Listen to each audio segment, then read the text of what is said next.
안녕하세요. 이철규 목사입니다. 오늘은 요한복음 14장 후반부 16절부터 마지막 절까지를 보도록 하겠습니다. 자, 16절을 보면은 내가 아버지께 구하겠으니 그가 또 다른 보혜사를 너희에게 주사 영원토록 너희와 함께 있게 하리니 그는 진리의 영이라. 세상은 능히 그를 받지 못하나니 이는 그를 보지도 못하고 알지도 못함이라. 그러나 너희는 그를 아나니 그는 너희와 함께 거하심이요 너희 속에 계시겠습니다 하고 말씀을 했습니다. 그러니까 예수님께서 그 14장 1절에서 너희는 마음에 근심하지도 말라. 하나님을 믿으니 또 나를 믿으라. 그러니까 이 말씀을 어찌 보면은 너희들은 나만 믿고 아무 걱정하지 말고 내가 알아서 다 해결할 테니까 너희들은 내 말만 듣고 내 말만 믿고 따라오너라 하는 말씀입니다. 그래서 이 16절에 그 때문에 16절의 말씀도 굉장히 중요한데 내가 아버지께 구하겠으니 그가 또 다른 보혜사를 너희에게 주사 영원토록 너희와 함께 있게 하리니 하고 말씀을 했습니다. 그러니까 예수님이 이제 떠나시잖아요. 떠나시면서 너희들은 지금은 내가 가는 곳에 올 수 없다 그렇게 말씀을 했잖아요. 그러니까 제자들의 불안이 더하여지고 했습니다. 그런데 예수님은 아무것도 두려워하지 말고 근심 걱정할 거 없다 하고 말씀을 하시잖아요. 그런데 이제 그 16절의 말씀이 또 다른 보혜사를 너희에게 주사 영원토록 너희와 함께 있게 하겠다. 이제는 떠남이 없이 항상 너희들과 함께 있는 다른 보혜사를 너희에게 있도록 하겠다 하는 말씀입니다. 그래서 우리가 이 말씀을 가만히 보면서 느끼는 것은 무엇이냐면은 자, 성부의 활동이 있다가 그 다음 구체적으로 성자 예수님의 활동이 드러나게 되어지고 그리고 그는 임마누엘이라 그렇게 말씀을 했습니다. 그리고 예수님이 오셔서 이 땅에 계셨고 이제는 성령님의 사역이 더욱더 강하게 일어나는 것입니다. 성령님이 오셔서 사람들 가운데 영원토록 계시겠다 그렇게 말씀을 합니다. 그러니까 성부에서 성자에서 성령의 사역으로 가면 갈수록 계속적으로 더 깊이 더 가까이 관계심을 가지는 것을 볼 수가 있습니다. 우리가 먼저 보면은 성부의 사역입니다. 성부의 사역과 그 다음에 성자의 사역 그리고 성령의 사역을 우리가 이 성부와 성자와 성령 삼일체 되신 하나님의 사역인데 언제나 이 삼일체 되신 하나님이 함께 하시고 역사하지만은 두드러지게 나타나는 일들이 성부의 사역은 구원의 계획과 그리고 선택입니다. 이 구원의 계획과 선택이 핵심 사역이고 그 다음에 성자가 오셔서는 성육신과 십자가의 대속입니다. 그리고 성령이 오셔서는 바로 거듭남 그리고 저들 가운데 내주하심 그리고 성화의 과정에 하나님께 이 성령이 역사하십니다. 그래서 이 부분이 있는데 사역의 특징은 모든 구원의 근원이 되십니다. 그 다음에 이 성자의 주도적인 활동은 이 십자가의 대속을 완전히 단번에 이루십니다. 그리고 이것은 시공간을 초월해서 이 거듭남과 내주와 성화는 시공간을 초월해서 성도에게 효력 있게 하십니다. 그리고 이 성부, 성자, 성령의 이 사역 가운데 항상 삼위 되신 하나님이 함께 하신다고 얘기를 했잖아요. 그러니까 아들을 보내시고 그리고 성령을 약속하십니다. 그리고 성자의 주도적인 역할에서는 아버지께, 성자는 아버지께 순종하고 그 다음에 성령을 이제 14장 16절에 있는 것처럼 성령을 요청하십니다. 그리고 성령의 주도적인 역할은 아버지와 그리고 아들로부터 나와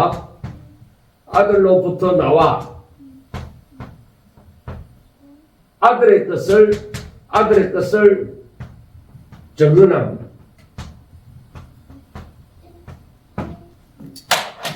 그러니까 우리가 어떻게 보면은 삼위 하나님이 다 따로따로 역사하시는 것 같지만은 그게 아니라 항상 삼위 하나님이 역사를 하지만은 누가 주도적으로 역사를 했느냐 하는 그 부분을 구약과 그 다음에 공간복음 그 예수님이 오셔서 활동하는 시대와 예수님이 승천하시고 난 다음에 성령이 오셔서 활동하는 것.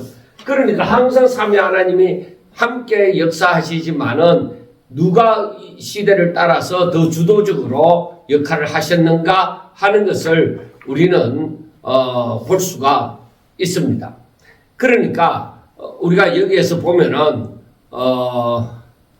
뭔가 예수님께서 내가 아버지께 구하겠으니라고 하면 예수님이 구해서 성령님이 오셨느냐 아니면 이미 오실 것이 계획되어져 있는가 하는 것을 우리가 좀 생각을 해볼 수가 있습니다.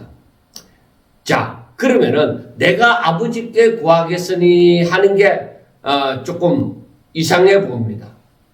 그러나 이것은 삼위 하나님의 질서, 구원의 방식을 드러내는 표현입니다. 성령이 오시면 이미 계획된 일입니다. 여기에서 말씀하는 것처럼 성령의 약속하십니다. 그러니까 이미 계획된 일이 맞습니다.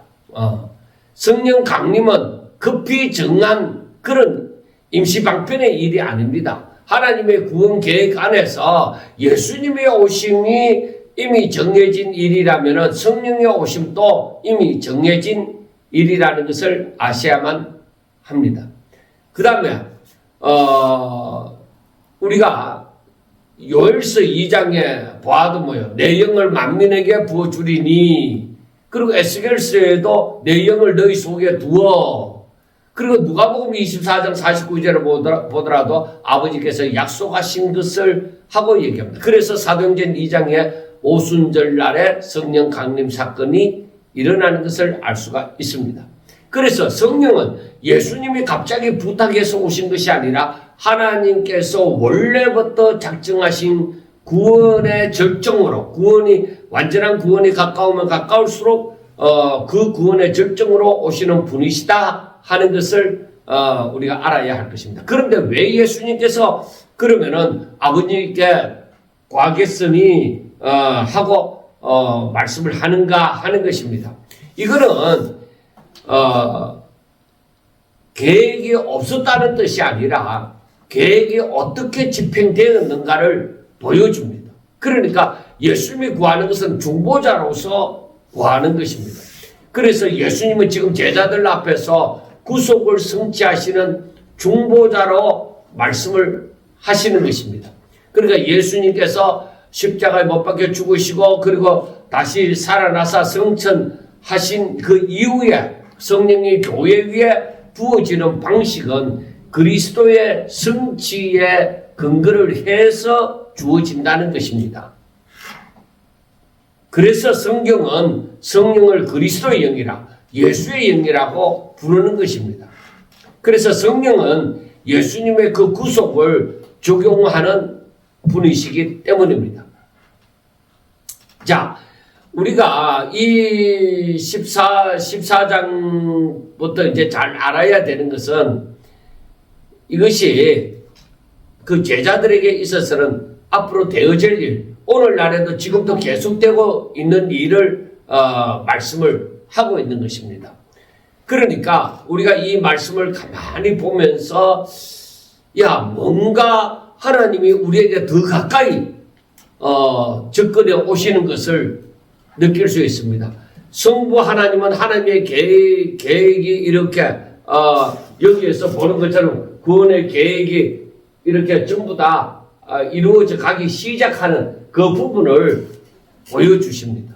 하나님의 뜻이 어떠하다는 것을 보여주시고, 그리고 예수님이 오셔서 그 뜻을 성취하기 위해서 십자가에 못 박혀 죽으시고 부활하시고 성천하시는 그 부분을 나타내시고, 이제는 성령님이 오셔서 그 믿는 자들의 마음 가운데 거하시면서 이들이 점점 더 하나님의 자녀된 모습을 닮아가게 되어지고, 그리고 하나님이 기뻐하시는 그 모습을 지니게 되어지는, 즉 성화가 되어져 가는 그 역사를 일으킨단 말입니다. 그러니까 멀리 계시는 하나님이 이제는 점점 더 우리 가운데까지 오셔서 역사하시는 그것을 우리는 성경을 보면서 느껴갈 수가 있을 것입니다. 그러므로 삼위 하나님은 각각 그 일하는 것이 따로따로 일하는 것이 아니라 항상 함께 하시지만 어느 위가 더욱더 드러나느냐 하는 것을 우리가 알아야 되는 것입니다. 그래서 이 모든 일도 하나님의 계획 가운데 질서적으로 되어지는 것입니다. 아버지는 보내시는 분이시고 아들은 성취하시는 분이시고 그 성령은 적용하시는 분이시다. 그렇게 생각하면 될 것입니다.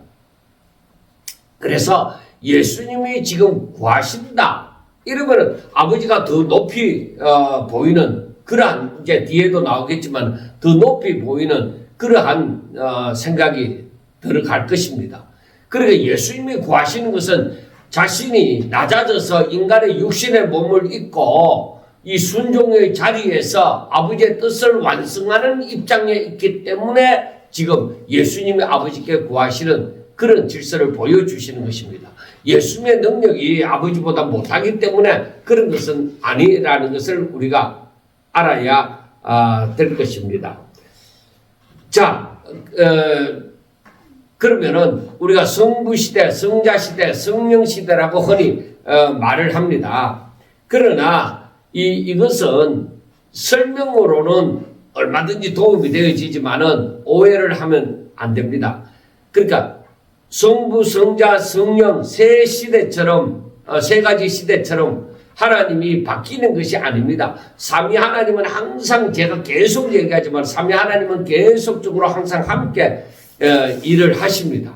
그런데 어느 때에 어느 위격의 사역이 전면적으로 드러나느냐만 다를 뿐입니다. 즉 성령 시대라고 해서 아버지와 아들이 뒤로 빠진 것이 아니라 성령의 사역이 교회 안에서 두드러지게 나타나는 그러한 시대라는 그러한 뜻입니다. 그리고 삼위 하나님의 활동을 구체적으로 우리가 얼마든지 또 한번 생각해 보면 성부의 활동은 구원의 뜻을 세우시고 즉 선택적 계획, 아들을 보내시고 즉 성육신의 원인이 되어집니다. 구원의 목적지 하나님께로 이끄심입니다. 그래서 14장에서 보면은 내 아버지 집에 있을 곳이 많도다. 내가 아버지께로 간다. 그리고 아버지께 구하겠으니 모든 흐름이 아버지께로 가는 길에 14장에서도 맞추어져 있다는 것을 볼 수가 있습니다. 그리고 성자의 그 활동, 예수님의 활동은 아버지를 계시하심입니다. 나를 본 자는 아버지를 보았느니라. 그리고 구속을 성취하심입니다. 하나님의 아버지의 계획을 그대로 성취하심입니다. 그리고 중보자로서는 성령을 보내는 근거가 되신다는 것입니다. 그래서 14장 16절에 내가 구하겠다는 것은 성자가 중보자적인 위치에 있다는 것을 말씀을 합니다. 그래서 성령이 오셔서는 이제 그 16절 이하로 17절부터 계속 보면은 너희들과 함께 있을 것이다. 그리고 너희 속에 계시겠다. 그리고 모든 것을 가르치겠다. 그리고 모든 말한 것을 생각나게 하겠다. 그리고 요한복음 15장에 가면은 예수님을 전가하게 하심이 되어지고 평안을 지키게 하심이 되어집니다. 한마디로 성령은 예수님이 이루신 그 구원을 자신의 삶과 교회의 실제가 되게 하시는 하나님입니다. 그 구원이 바로 그대로 삶으로 나타나도록 하시는 역사가 바로 성령의 역사라고 보면 될 것입니다. 그러면 구약에도 성령의 역사는 있었습니다. 하지만은 요한복음 14장 16절에서 17절이 말하는 특징은 바로 이것입니다. 영원히 그리고 그 안에 그리고 공동체 전체에 이렇게 임하신다는 것입니다. 이전에는 성령이 특정한 사역자에게만 임했습니다. 그래서 사명을 감당하게 했습니다. 그러나 오순절 이후에는 모든 성도에게 지속적으로 내주 역사하신다는 것을 말씀을 하고 있습니다. 그래서 예수님은 잠깐 도우시는 분이 아니라 영원히 너와 함께라고 강조를 하십니다. 그래서 이 16절 말씀을 다시 한번 풀이하면은 성령의 오심은 이미 작정된 그 구원의 계획이며 예수님은 중보자로서 그 계획을 역사 속에서 집행하기 위하여 아버지께 구하신다 하는 말씀입니다. 자, 그러면은 우리가 이 16절을 깊이 생각하면서 느낄 수 있었던 것은 삼위 하나님께서 뭔가 사람들에게 과거보다는 점점 더 가까이 다가오심이 보이는 것 같습니다. 성부보다는 성자가, 성자 시대보다는 성령 시대에 더 가까이 우리 가운데 임재하심을 느낄 수 있습니다. 이것이 분명하게 성경 전체에서 구속사적인 움직임을 보아서도 더욱더 확실하게 우리가 알 수가 있는데, 그 삼위 하나님이 가까이 다가오신다 하면은 각 삼위 중에 어떤 한 분이 그러니까 뭔가 부족해서 멀어졌다는 것이 아니라 하나님께서 사람을 구원하시고 거처를 삼으시는 방식이 좀 멀리 계시다가 이제는 더욱더 우리 가운데까지 오심을 지금 그런 역사로 나타나고 있다는 것을 우리가 얼마든지 생각해 볼 수가 있습니다. 그러니까 함께 계심이고 우리 가운데 계심이고 우리 안에 거하심입니다. 그래서 성부는 함께 계셨고 그 다음에 성자는 우리 가운데 직접 오셔서 우리 가운데 계심이고 성령은 바로 우리 안에 그러니까 저 방 함께 그리고 이제는 곁에 이제는 내 속에 이렇게 계심을 설명을 할 수가 있습니다. 그래서 우리가 성부의 임재는 멀리 계시는 것 같지만은 그러나 하나님의 주권으로 모든 것을 다스리십니다. 그래서 그 하나님의 임재는 구약시대 때 구름기둥과 불기둥으로 임재하여 주셨고 그리고 성막의 지성소 같은 방식으로 얼마간의 거리를 두고 나타납니다. 그러니까 하나님은 가까이 계셨지만은 이 죄인들에게는 쉽게 가까이 갈 수 없는 방식이었습니다. 그래서 구약시대 때는 어때요? 지성소에 들어가는 것도 아무나 들어갈 수가 없고 그것도 대제사장이 1년에 단 한 번 먼저 자신을 성결케 하고 난 다음에 들어갈 수가 있었던 것을 우리가 생각해 볼 수가 있습니다. 자, 우리들 곁에 임하신 그 성자의 임재는 말씀이 육신이 되어 우리 가운데 거하심에 즉 임마누엘이라 하리라. 하나님이 우리와 함께 계시겠습니다. 그래 이때는 더 이제 그 성부의 임재보다는 더 가까이 거리가 없이 더 가까이 이제 계시는 것이죠. 그래서 사람들이 예수님의 눈빛도 보고 음성도 듣고 손길도 경험을 하고 이제 이런 위치에 있게 되어집니다. 그러면 성령의 임재는 내 속에 내 안에 그 하심입니다. 그래서 17절의 말씀이 그는 진리의 영이시라 세상은 너희 그를 받지 못하나니 이는 그를 보지도 못하고 알지도 못함이라. 그러나 너희는 그를 아나니 그는 너희와 함께 거하시며 너희 속에 계시겠습니다 하고 말씀합니다. 그러니까 너희 속에 너희 안에 그러니까 이 뭔가 한 단계가 더 깊어져서 그 하나님의 임재가 내 안으로 들어오는 그 내주하심을 알 수가 있게 되어집니다. 즉 성령은 우리에게 오셨다를 넘어서 하나님이 우리 안에 거처를 삼으셨다 하는 것이 되어지는 것입니다. 자, 그러므로 우리가 성전이 되어진다 하는 말이 바로 하나님이 우리 가운데 계시겠음이기 때문에 말씀을 하는 것입니다. 그래서 이 요한복음 14장을 두고 보면은 14장 2절에 내 아버지 집에 거할 곳이 많도다. 14장 9절은 나를 본 자는 아버지를 보았다. 그리고 14장 17절은 너희 속에 즉 하나님이 내 안에 계시겠습니다. 그리고 23절은 우리가 그에게 가서 거처를 그와 함께 하리라. 그러니까 이 14장은 천국을 말하는 장이 아니라 하나님이 어디까지 우리에게 가까이 오시는가를 보여주는 장이라고 말을 할 수가 있습니다. 그래서 우리가 이 부분을 가만히 생각하면서 하나님의 뜻을 깨달아 가야 될 줄로 믿습니다. 자, 성자보다도 성령이 더 가깝다는 말은 그 우리 안에 거하심이라, 즉 내주라는 차원에서 그렇습니다. 성자 예수님은 육체로 오셨기에 제자들과는 함께 계시지만 공간적으로는 제한이 있었습니다. 그래서 떠나신가 보냄의 약속이 나오는 이유가 바로 그것입니다. 그런데 성령은 오셔서 각 사람 안에 동시에 그리고 영원히 예수님의 말씀을 살아 움직이게 하는 방식으로 임하십니다.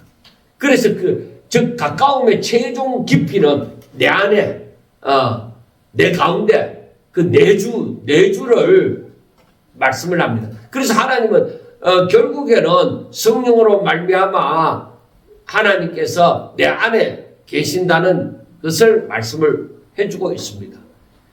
그런데 삼위 하나님은 언제나 함께 일하시지만은 구원의 역사 속에서 하나님이 가까이 오는 방식이 점점 더 깊어졌다 하는 것을 우리가 알 수가 있습니다. 자, 신앙은 하나님이 멀리서 지켜보는 그런 종교가 아니라 하나님이 내 안에 거처를 삼으시는 복음입니다. 그래서 성도의 삶은 혼자서 막 인내하면서 억지로 버티는 그런 것이 아니라 성도의 삶이라는 것은 내주하시는 성령님과 함께 동행함입니다. 성령을 쫓아 생각하고 성령 충만하여 삶을 살고 주와 함께함입니다. 그리고 예수님이 27절에서 평안을 주신다고 하신 것이 바로 현실이 되어지는 것입니다. 이런 평안이 상황이 아니라 바로 내 가운데 임재하심의 열매가 된다는 것을 분명하게 말씀을 하시고 있습니다. 자, 그 다음에 17절에 보면은 성령에 대한 세상과 너희에 대한 차이를 설명하고 있습니다. 세상은 진리를 깨닫지 못합니다. 자, 여기에서 보면은 17절 그는 진리의 영이라 세상은 능히 그를 받지 못하나니 이는 그를 보지도 못하고 알지도 못함이라. 그러니까 세상은 바로 그를 알지 깨닫지 못한다 이 말이에요. 그래서 세상은 단순히 비기독교인들이라는 게 보다는 하나님 없이 살아가려는 죄의 체계, 그러니까 하나님을 거부하는 영적 상태를 가리키는 말로 자주 쓰인다는 것을 우리는 알 수가 있습니다. 그래서 세상은 진리를 깨닫지 못한다는 말은 성경 지식이 제로라는 뜻이 아니라 진리 앞에서 영적으로 닫혀 있다는 얘기입니다. 그래 지식으로는 성경을 읽을 수 있어도 하나님의 진리를 생명으로 받아들이고 예수님께 굴복하는 그 믿음으로는 받지 못한다는 것을 말씀을 하는 것입니다. 그러므로 성경이 주어졌기 때문에 세상은 얼마든지 알 수 있지 않느냐, 깨달을 수 있지 않느냐, 그렇게 생각할 수가 있습니다. 그런데 여러분, 성경의 글자와 내용은 그 세상도 얼마든지 알 수가 있습니다. 역사나 윤리나 교훈이나 종교적 정보로는 얼마든지 이해할 수 있습니다. 그런데 요한복음 14장 7절에서 말하는 알미라는 것은 그 수준이 아닙니다.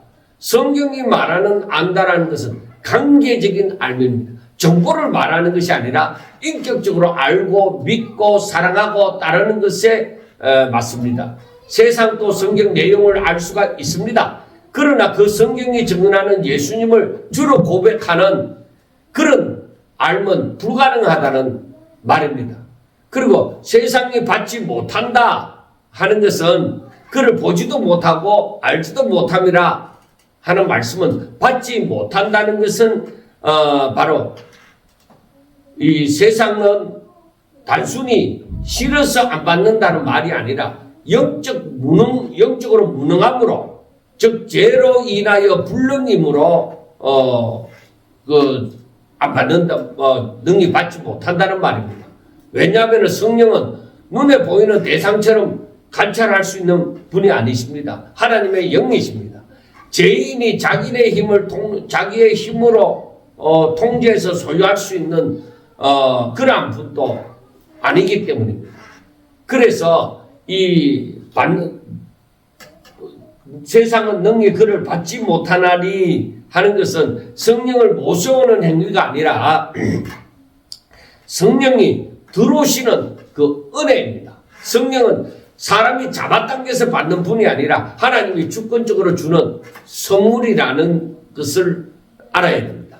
그래서 세상이 못 받는다는 것은 성령이 주시는 방식을 거부하는 상태. 저들은 회개하지 않습니다. 저들은 믿음을 가지지도 않습니다. 주께로 돌아오고자 하는 생각도 없습니다. 그래서 세상이 못 받는다는 것은 성령이 주는 방식을 거부하는 것을 두고 얘기를 합니다. 그런데 너희는 그를 안 하니 하는 말은 무슨 말이냐? 자, 제자들의 알면 두 가지 부류로 이해하면 됩니다. 그러니까 이미 경험하는 알미 있습니다. 즉 그는 너희와 함께 거하심이요. 제자들은 예수님과 동행하면서 이미 성령의 역사를 경험하고 있습니다. 예수님의 말씀을 듣고 회개하고 주님을 사랑하게 된 것 자체가 이미 성령의 역사입니다. 그 다음에 더 깊어지는 알미라는 것은 즉 미래행위인데 또 너희 속에 계시겠습니다 하고 말씀을 했잖아요. 그리고 오순절 이후에 성령이 내주하셔서 우리의 말씀을 더 깊이 깨닫게 하시고 담대히 증거하게 하시는 것입니다. 즉 너희가 안다는 말은 단지 성령에 대한 교리를 안다가 아니라 성령의 임재로 말미암아서 성령의 가르침을 따라서 예수님을 참으로 알게 된다 하는 것을 두고 얘기를 합니다. 그러면 우리가 의문이 생기죠. 오늘날 아무리 성경을 읽어도 알지 못한다는 것은 무엇인가? 여러분들 잘 아셔야 됩니다. 결론부터 말하면 성경을 이해하는 데는 두 종류의 알지 못함이 있습니다. 먼저는 지식은 있지만은 구원적 깨달음이 없는 경우가 있습니다. 그래서 사람은 성경 공부를 통해서 정보를 얻을 수도 있습니다. 그런데도 알지 못한다면 그것은 성령이 주시는 회개와 믿음의 조명이 없기 때문입니다.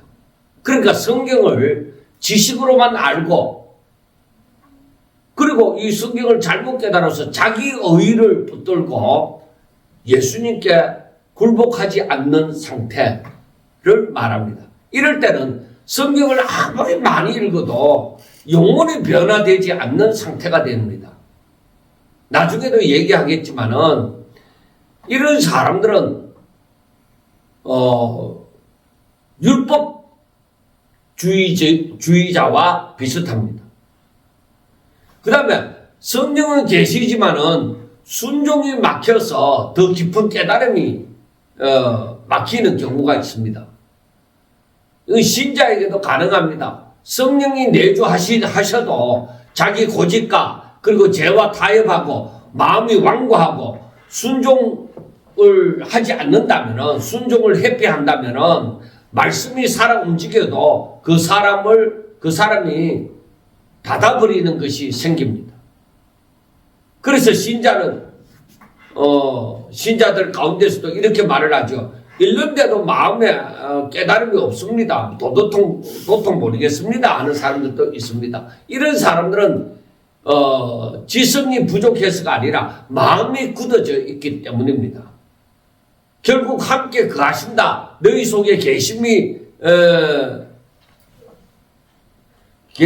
너희 속에 계시겠습니다 하는 말은 불신자의 경우, 즉 세상의 경우에는 성령이 함께 거하심이나 속에 계심이 구원적 의미로는 그 사람들에게 불신자에게는 없습니다. 성령의 내주가 없습니다. 그래서 알지 못하고 받지도 못하는 것입니다.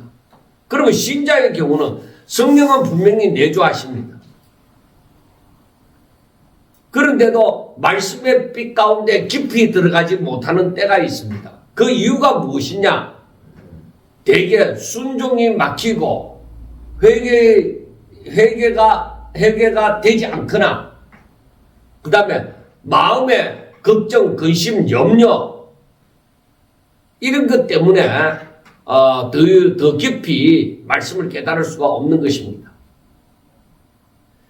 그래서 이런 것을 해결하려고 한다면은 뭐 성경 공부를 열심히 하고 막 주석을 갖다 놓고 성경을 알아보고 뭐 그것이 아니라 자신의 죄를 발견하게 되어지고 그 죄를 회개하고 그 다음에는 내가 이제는 온전히 하나님의 말씀을 따라 순종함으로 그 마음이 열려지게 되어지는 것입니다. 그래서 이 17절의 말씀은 세상은 성령의 임재를 받아들이지 못하는 영적 상태에 있지만은 제자들은 성령이 함께 하시고 내주하심으로 예수님의 진리를 관계적으로 알고 믿게 된다는 것입니다. 자, 우리가 이 말씀을 좀 더 생각해야 되는 것은 무엇이냐면은 사람들이 제가 처음에 교회를 다니면서 오래 믿은 사람들, 장로님이나 권사님이나 이렇게 오래 믿은 사람들은 성경을 굉장히 잘 알겠다 하지만은 거의 다 이 단순한 지식에 머물러 있는 것을 많이 보게 되었습니다. 그리고 제가 목사가 되어지고 난 다음에 어떻게 해서 이렇게 받게 되어지지 않을까 할 때에 문제는 다른 것이 아니었습니다. 제 자신을 비롯해서 내가 주의 말씀을 온전히 믿고 내가 여기에 대해서 의심도 없고 이것이 진정 진리의 길이요, 이게 내가 순종하는 길이요, 이것이 하나님 앞에 영광 돌리는 길인 줄 알고 나를 쳐서 굴복시켜서 정말 자유로운 마음으로 부담 없이 내가 이 말씀을 순종하는 상태에 들어가게 되어지면 이 진리가 깨달아지기 시작한다는 것입니다. 그래서 내가 처음에는 내가 하나님의 사랑에 대해서 내가 얼마만큼 아느냐, 그러니까 하나님을 얼마만큼 아느냐, 그리고 내가 그 다음에는 내가 그 하나님을 신뢰하느냐, 내가 믿느냐, 그 다음에는 내가 그렇다면은 내가 순종하는 단계까지 이르렀느냐, 그 다음에는 그만큼 내 신앙이 자라나게 되어지는 것이죠. 바로 그걸 위해서 이렇게 예수님을 닮아가고 성화되어지는 그것을 위해서 성령님이 오셨다는 것을 우리가 알 수가 있습니다. 자, 그 다음에 18절부터 보면은 18절에서 20절 말씀까지도 보면은 삼위 하나님의 임재가 있을 것을 말씀하기도 하지만은 우리 가운데 그하심을 우리 가운데 그하심을 말씀함이라고 볼 수가 있습니다.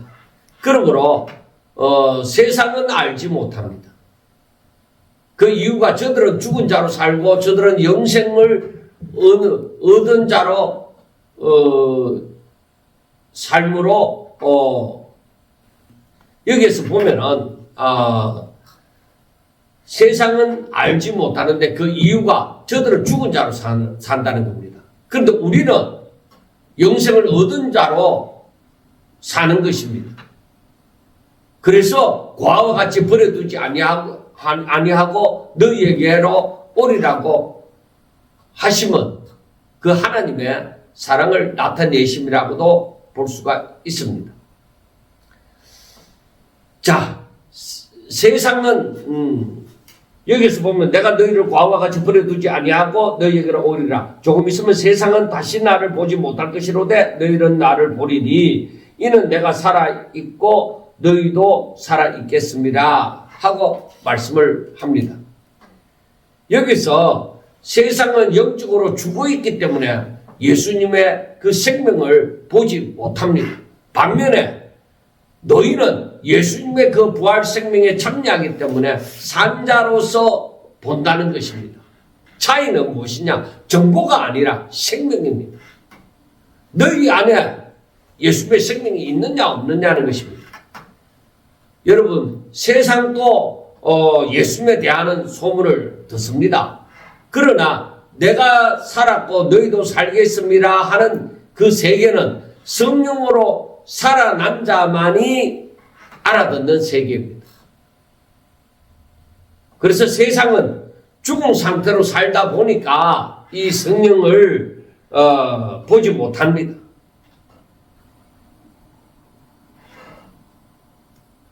그리고 제자들은 영생을 얻어서 살아가니까 보는 것입니다. 예수님께서 내가 너희들을 과와 같이 버려두지 않고 너희에게로 오리라고 하시는 이 말씀은 삼위 하나님의 사랑입니다.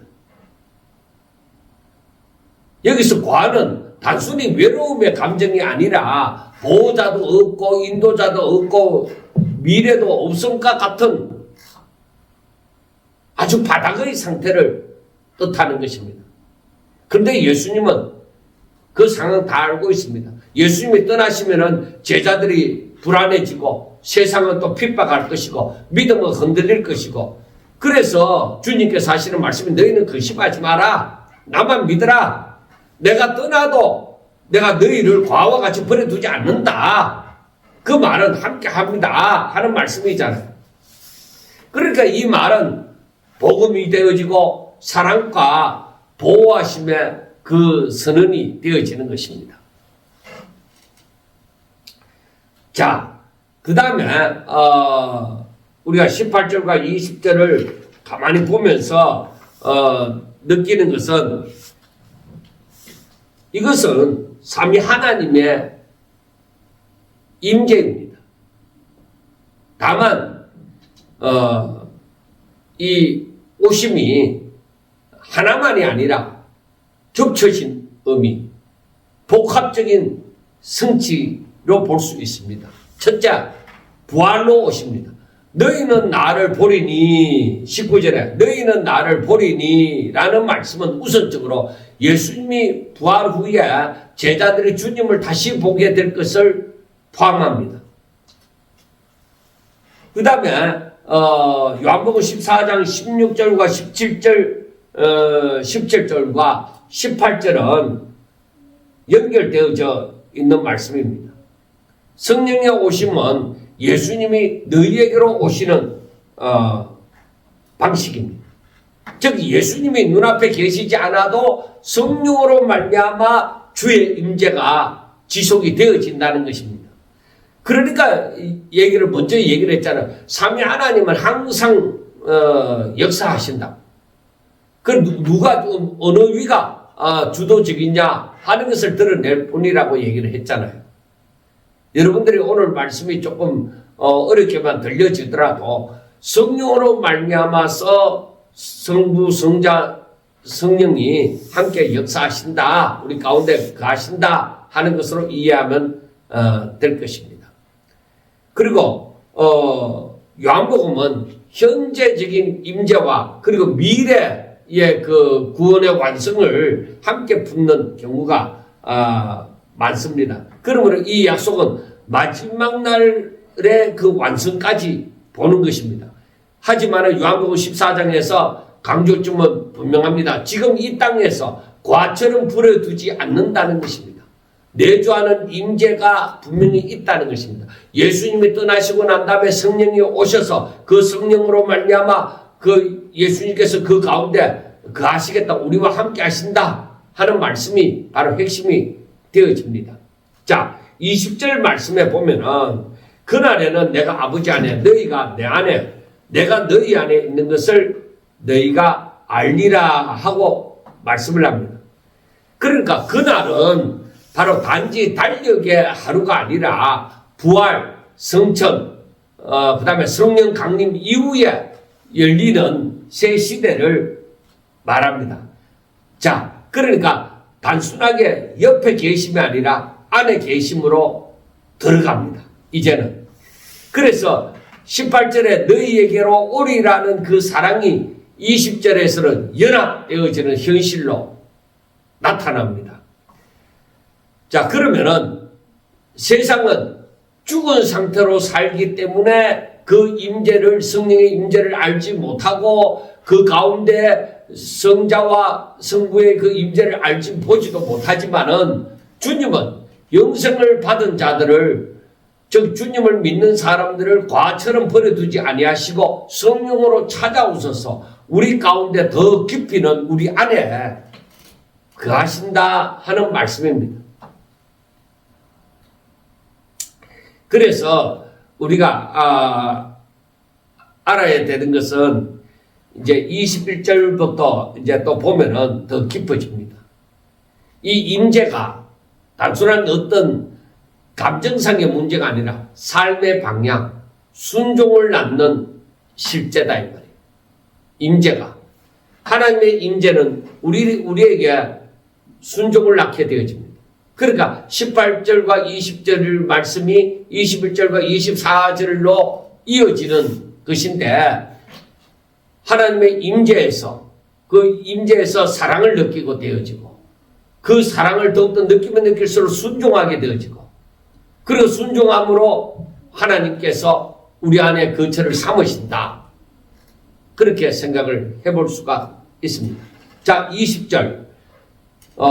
나의 계명을 지키는 자라야 나를 사랑하는 자니 나를 사랑하는 자는 내 아버지께 사랑을 받을 것이요 나도 그를 사랑하여 그에게 나를 나타내리라 하고 말씀을 합니다. 결국 21절은 믿음의 성질을 말한다고 볼 수가 있습니다. 믿음이 있어야만 계명을 지킬 수 있을 것입니다. 그리고 그 믿음은 하나님을 신뢰, 즉 하나님을 사랑하는 가운데서 나오는 것입니다. 그러면 하나님의 사랑은 그대로 그 사람에게 나타나는 것입니다. 그러므로 믿음은, 즉 신뢰는 사랑을 가져오고 그 사랑은 순종을 가져오고 순종을 하나님의 나타내심을 가져올 것이다 하는 말씀이 되어집니다. 그래서 우리가 이 21절 말씀은 믿음의 본질, 믿음의 성질을 드러냅니다.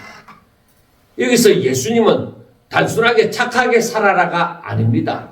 구원받는 믿음이 어떤 성질을 가지는가를 말씀합니다. 믿음은 내 머리로서만 나도 그렇게 생각합니다. 어떤 동의로 끝나지 아니하고 믿음은 사랑을 낳고 그 사랑이 순종의 열매를 맺게 되어지고 그 순종함으로 바로 주님이 더 깊이 순종 가운데 더 깊이 나타나시는 것입니다. 그래서 믿음은 바로 살아있는 관계라고 볼 수가 있는 것이죠. 자, 믿음에서 사랑, 사랑에서 순종, 그 다음에 주의 나타나심, 이것이 바로 더 깊은 임재의 체험입니다. 여기서 중요한 점은 원인과 결과의 순서가 정확합니다. 믿음 없이는 순종이 불가능합니다. 사랑이 없이는 순종하는 것은 율법주의가 됩니다. 순종이 없이는 사랑이 말로 끝나기가 쉽습니다. 그 열매의 자리에서 주님은 자신을 나타내십니다. 순종의 열매에서 주님께서 자신을 나타내시는 것입니다. 자, 우리가 알아야 되는 것은 순종해야 사랑받는 것이 아니라 성경 전체로 볼 때에 하나님의 사랑은 먼저 주어집니다. 은혜라고 얘기를 할 수 있습니다. 우리를 사랑함으로 은혜를 베푸십니다. 그래서 이 21절에서 말하는 것은 사랑받기 위한 조건이라기보다는 사랑받은 자의 증거입니다. 즉 순종은 구원의 조건이 아니라 구원의 열매가 되어진다는 말씀입니다. 그 다음 두 번째로는 나타내심은 나도 그를 사랑하여 그에게 나를 나타내리라고 했잖아요. 이것은 새 계시를 준다는 뜻만이 아닙니다. 나를 나타내리라고 하는 것은 뭔가 특별한 신비로운 체험을 의미한다기보다는 말씀의 깨달음이 깊어지고 마음이 주님께 더 붙들리고 환난 속에서도 평안을 유지하고 사랑의 능력이 실제로 나타나는 것. 그러니까 우리 주님이 내 안에 계심이 내가 아니라 주님께서 일하심이 더욱더 현실로 드러나는 것을 말씀을 하는 것입니다.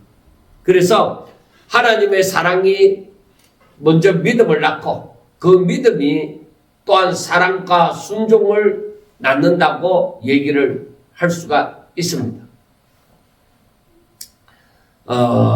그 다음에 우리가 21절 이 말씀을 한마디로 말하면 믿음은 하나님을 신뢰하는 사랑으로 나타나고 그 사랑은 순종의 열매를 맺고 순종하는 자리에서 주님은 더욱더 자신을 드러내신다. 그렇게 얘기를 할 수가 있습니다. 어떤 놈에서 하나님의 말씀을 붙들고 오히려 죄악을 미워하고 사랑을 행하는 것. 이것이 또 23절에 거치까지 연결해서 말씀이 되어지고 있습니다. 자, 여러분 22절과 23절 말씀 보세요. 가롯 아닌 유다가 이르되 주여 어찌하여 자기를 우리에게는 나타내시고 세상에는 아니하려 하시나이까. 예수께서 대답하여 이르시되 사람이 나를 사랑하면 내 말을 지키리니 내 아버지께서 그를 사랑하실 것이요 우리가 그에게 가서 거처를 그와 함께 하리라. 그 다음에 24절에서는 나를 사랑하지 않는 자는 내 말을 지키지 아니하나니 너희가 듣는 말은 내 말이 아니요 나를 보내신 아버지의 말씀이니라 하고 말씀을 합니다. 자, 여기에서 가롯인 아닌 유다, 그러니까 가롯 유다 말고 다른 유다가 뭐라고 하냐면 주여 어찌하여 자기를 우리에게는 나타내시고 세상에는 아니하려 하시나이까 하고 말씀을 하잖아요. 말하잖아요. 그에 대한 예수님의 대답이 사람이 나를 사랑하면 내 말을 지키리니 내 아버지께서 그를 사랑하실 것이요 우리가 그에게 가서 그의 거처를 그와 함께 하리라고 말씀을 합니다. 자, 유다가 던지는 질문의 그 핵심은 무엇이냐면은 유다가 생각하기를 메시아라면 온 세상이 보도록 공개적으로 왕권을 드러내야 하지 않느냐, 왜 우리에게만 보이느냐 하는 것입니다. 그런데 예수님은 보이느냐 안 보이느냐 그 공개성의 문제가 아니라 영적 수용의 문제입니다. 자, 여러분, 세상과 제자들의 그 차이가 무엇이냐? 사랑입니다. 예수님은 나타내심을 기적의 공개 이벤트가 아니라 사랑과 순종 안에서 경험되는 임재로 설명하십니다. 그리고 사랑하는 자의 특징은 사랑하면 어떻게 된다고요? 내 말을 지킨다. 사랑은 순종, 말씀을 지킨다는 것입니다. 이 순종은 예수님의 말씀만이 아니라 곧 아버지의 말씀을 지키는 것입니다. 왜냐하면 예수님의 말씀이 아버지에게서 나왔기 때문입니다. 그 결과 바로 아버지의 사랑과 거처가 연결되어집니다. 그러니까 그 임재가 잠시 동안 방문하는 것이 아니라 그곳에 거주하심이 되어집니다. 잠깐 은혜를 내리고 지나가는 것이 아니라 하나님이 그 사람 속에 계속 머무는 상태를 두고 말씀을 합니다. 그래서 우리가 그에게 가서 거처를 그와 함께 하리라 하고 말씀을 하는 것입니다. 그러니까 삼위 하나님의 사랑이 내 삶 안에 들어오셔서 실제로 동행하는 자리를 잡는 그것을 두고 말씀을 합니다. 그러면 사랑하지 않는 자는 24절에 사랑하지 않는 자는 왜 알지 못하느냐? 그 말은 사랑하지 않으면 말씀을 지키지 않잖아요. 말씀을 지키지 않으면 하나님의 임재를 나타내심을 경험하지 못하는 것입니다. 여러분, 세상은 정보 부족이 아니라 하나님께로 마음이 열려지지 않은 상태이기 때문에 주님의 나타내심이 보이지 않는 것입니다. 그래서 주님이 우리에게 자신을 나타내시는 것은 세상처럼 보이는 공개가 아니라 사랑으로 말씀을 지키는 자에게 임재로 거하시는 관계의 나타내심이라고 얘기할 수 있습니다. 그래서 유다의 질문은 왜 세상에는 안 보이십니까? 그거잖아요. 그런데 예수님의 답은 나타내심은 사랑과 순종의 자리에서 일어난다.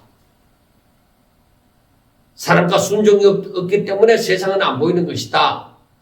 결론은 뭐냐? 순종하는 자에게 하나님은 거처를 정하시고 함께 하신다 하는 것이잖아요. 여러분, 이 거처가 실제가 되려면 말씀을 지키게 하시는 성령의 사역이 반드시 필요한 것입니다. 그래서 한마디로 말해서 하나님의 그 주의 임재의 그 나타나심은 사랑과 순종 안에서 이루어진다. 내가 하나님을 그만큼 사랑하고 사랑함으로 그 말씀을 내 안에 그대로 받아들여서 순종함으로 하나님의 그 주의 나타나심을 알 수가 있다는 것입니다.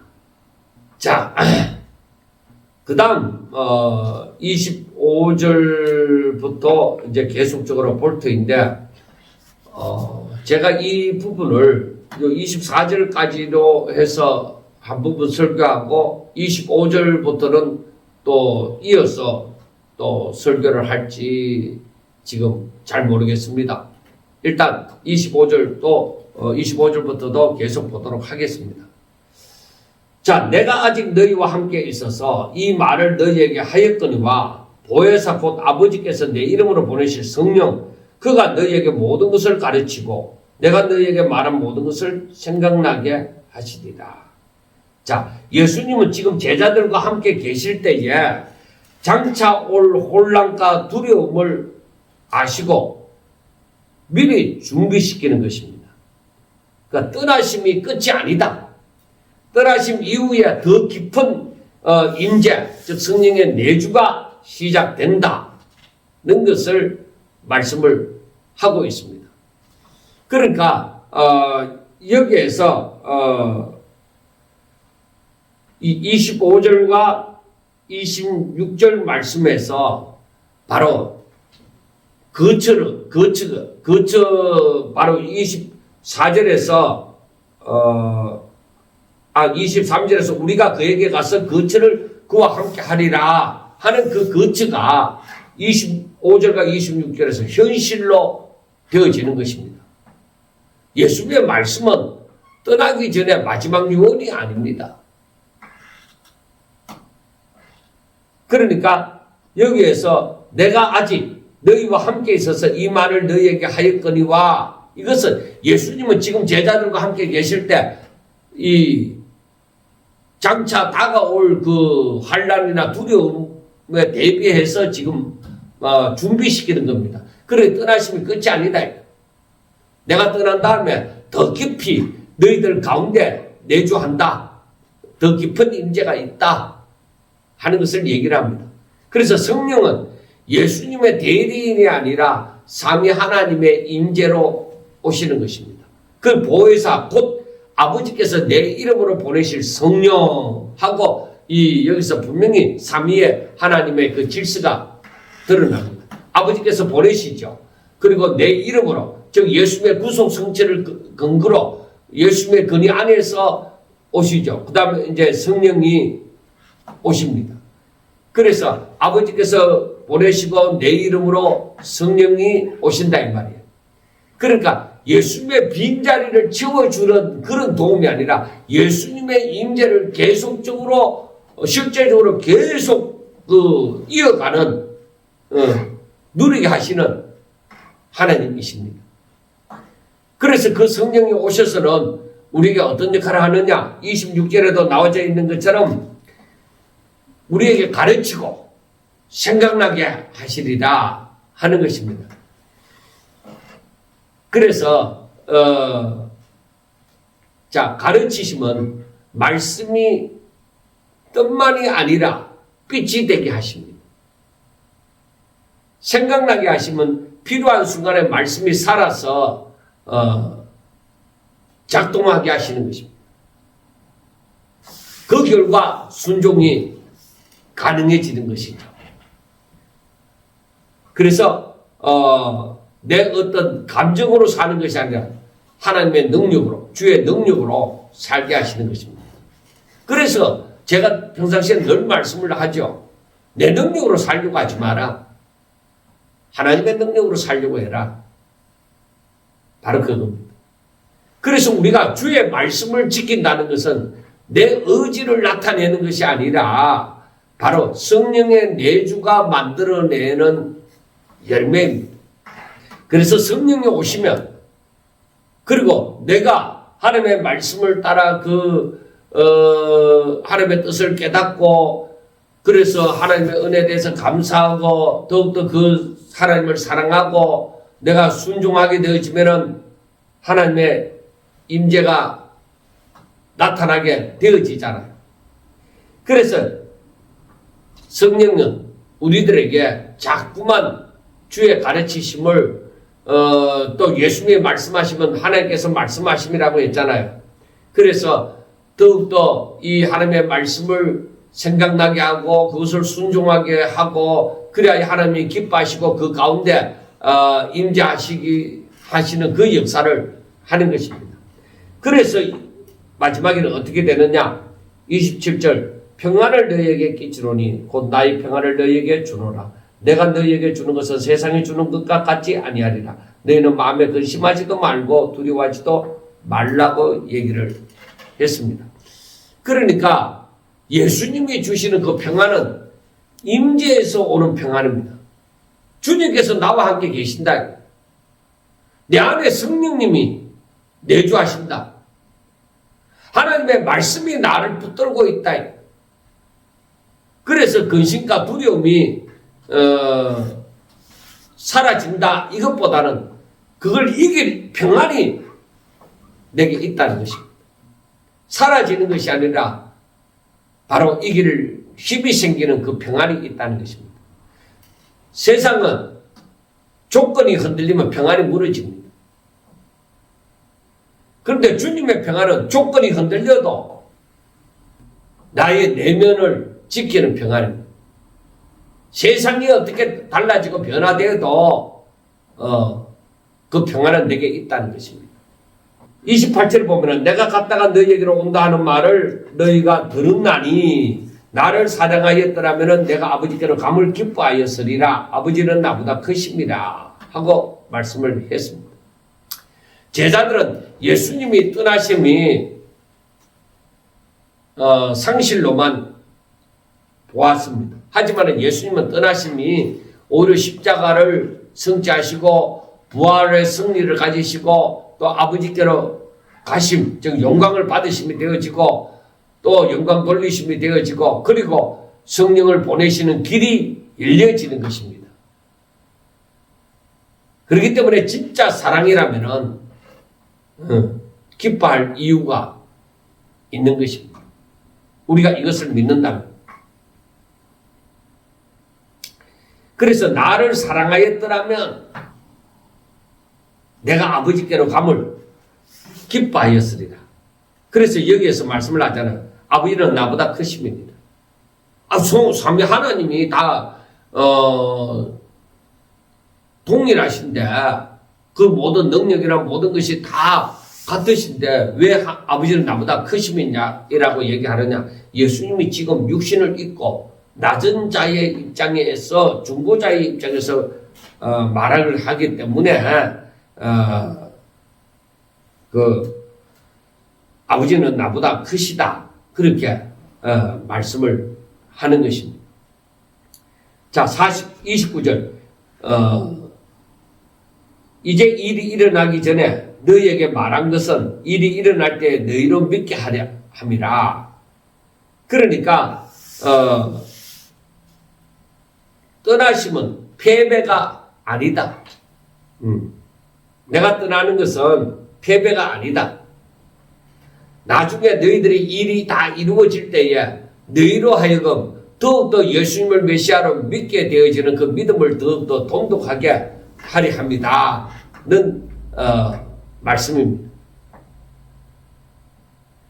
그래서 딱 믿음이 정립되어지는 그것을 두고 얘기를 하는 것입니다.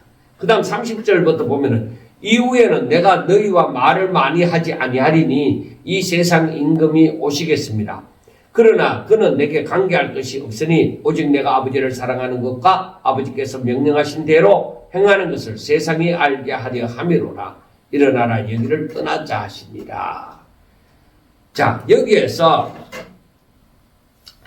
이 세상 임금이 오겠으나 그는 내게 관계할 것이 없으니 하는 것은 세상 임금은 사탄의 그 배후 권세를 가리킵니다. 예수님께 관계할 것이 없다는 것은 예수님 안에 사탄은 뭐요? 죄 가운데 역사예요. 근데 예수님은 죄가 이제 없어요. 사탄이 예수님을 정죄할 근거도 없고 십자가의 패배는 십자가가 패배가 아니라 승리라는 그 말씀이에요. 그래서 여기에서 이후에는 하는 말은 이제부터는 내가 너희에게 말을 많이 하지 아니하리라.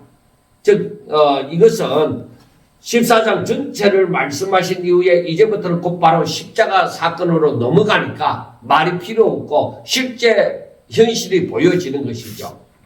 이제는 말을 많이 하지 아니하리니 그것은 이제 시간이 얼마 남지 않았고 이제부터는 뭐요? 성령의 사역으로 전환되어 넘어가는 전환이라는 것을 우리가 알 수가 있게 되어지는 것입니다. 그리고 여기에서 그는 내게 관계할 것이 없으니 하는 것은 사탄이 예수님에게서 붙잡아 끄집어낼 그 죄의 고리를 찾지 못한다는 것입니다. 그리고 또 어떤 의미에서 이 말은 예수님의 순종을 막을 수가 없다는 것입니다. 관계할 것이 없다는 말은 죄를 발견하지 못하며 예수님의 그 하나님의 뜻에 대한 순종을 막을 수도 없다는 얘기입니다. 그래서 31절에 보면은 오직 내가 아버지를 사랑하는 것과 아버지께서 명하신 대로 행하는 것을 세상이 알게 하려 함이로다. 일어나라 얘기를 떠나자. 그러니까 여기서 예수님은 사랑하는 것과 아버지 명령대로 명하신 대로 행하는 것, 즉 순종의 길을 자기 자신이 먼저 걸어가십니다. 그래서 믿음, 사랑, 순종, 나타나심. 이것이 예수님 자신의 길이었습니다. 예수님은 아버지를 사랑하고 그 사랑 때문에 십자가에 순종하셨고 그 순종을 통해서 하나님의 사랑이 세상에 나타나셨습니다. 우리도 성령 안에서 그 길을 따라 걷게 되는 것입니다. 성령은 예수님의 말씀을 가르치고 생각나게 하고 그 거치의 임재를 현실로 만들고 그 결과 성도는 세상에 줄 수 없는 그 평안을 누리게 되어지고 사랑으로 순종하는 길을 걷게 되어지는 것입니다. 여러분, 항상 제가 말씀을 드렸지만은 믿는 만큼 사랑하고 순종하게 되어지고 순종하는 만큼 또 믿게 되어진다. 왜? 계속 내가 하나님을 알고 믿고 사랑하고 순종하면 그 믿음과 순종이 계속 이렇게 돌아가면 계속적으로 이게 반복되어져서 믿음이 성장하게 되어지는 것을 우리는 생각해 볼 수가 있는 것입니다. 제가 좀 너무 딱딱하게 말씀을 전한 것 같습니다. 설교할 때는 좀 더 쉽게 또 할 수 있도록 하겠습니다. 감사합니다.